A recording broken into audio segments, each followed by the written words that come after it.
ചിന്നക്കനാലിലെ അനധികൃത കയ്യേറ്റങ്ങൾക്കെതിരെ നടപടികൾ കടുപ്പിക്കുമെന്ന് റവന്യൂ വകുപ്പ്. സർക്കാർ ഭൂമി സംരക്ഷിക്കുന്നതിന് ശക്തമായ നിലപാട് സ്വീകരിക്കുമെന്നും നിയമ നടപടികൾ വേഗത്തിലാക്കുമെന്നും റവന്യൂ വകുപ്പ് അധികൃതർ വ്യക്തമാക്കി.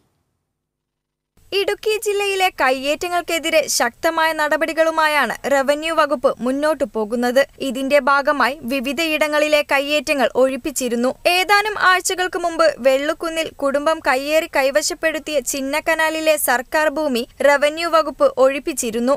ഇതിനു പിന്നാലെയാണ് ഞായറാഴ്ച ചിന്നക്കനാൽ 301 ആദിവാസി കോളനിയിലെ 14 ഏക്കറോളം വരുന്ന ഭൂമി ഏറ്റെടുത്ത് ബോർഡ് സ്ഥാപിച്ചത്. വരും ദിവസങ്ങളിലും കയ്യേറ്റ നടപടികളുമായി മുന്നോട്ടു പോകുമെന്നാണ് റവന്യൂ അധികൃതർ വ്യക്തമാക്കുന്നത്.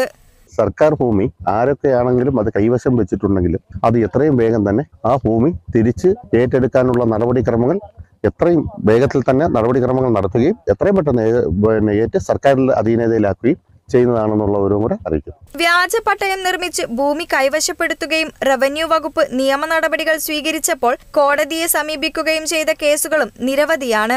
കോടതിയിലെ കേസുകളിൽ രേഖകൾ കോടതിയെ ബോധ്യപ്പെടുത്തി നടപടികൾ വേഗത്തിലാക്കാനാണ് റവന്യൂ വകുപ്പിന്റെ തീരുമാനം. Kerala vision news, Idukki.